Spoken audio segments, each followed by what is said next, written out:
ఇక్కడ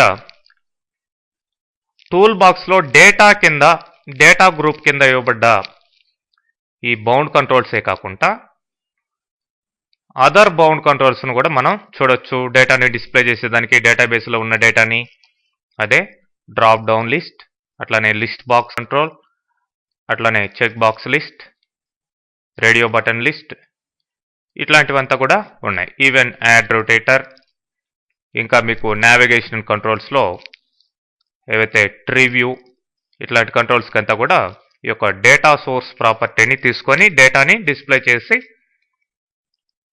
చేసే కేపబిలిటీ ఉంది.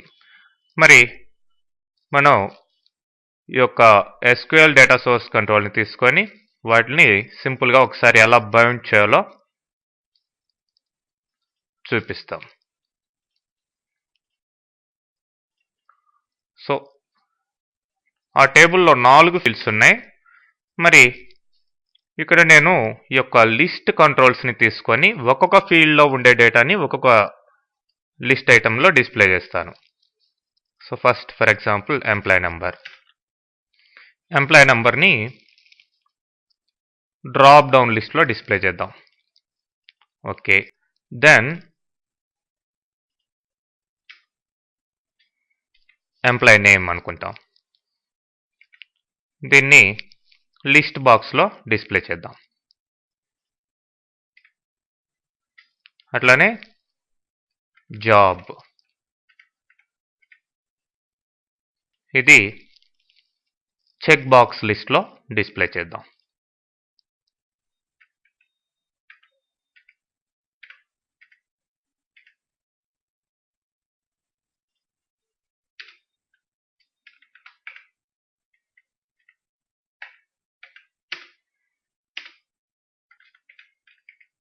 అలాగే శాలరీ, ఇది రేడియో బటన్ లిస్ట్.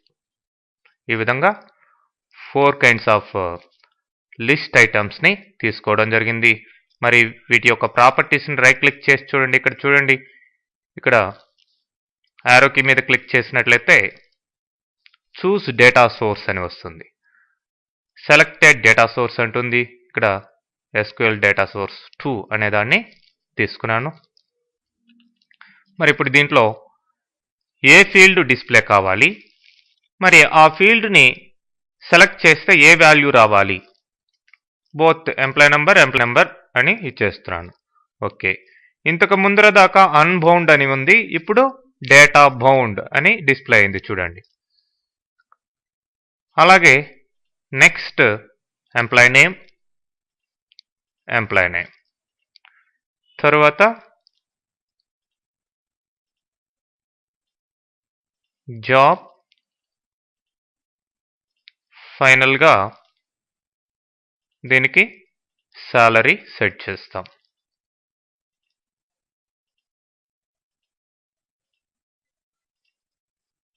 ఓకే, చూడండి ఇప్పుడు అన్నిటికీ కూడా డేటాని బౌండ్ చేశాను. Now run them.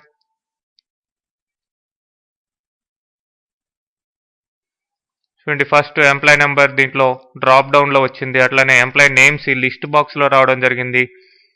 నెక్స్ట్ ఈ చెక్ లిస్ట్లో జాబ్స్ రావడం జరిగింది.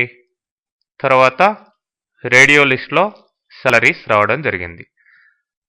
సో ఈ విధంగా మనకి టేబుల్లో ఉన్న పర్టికులర్ ఫీల్డ్లో ఉండే డేటాని ఈ లిస్ట్ ఐటమ్స్కి మీరు బౌండ్ చేయొచ్చు. ఓకే.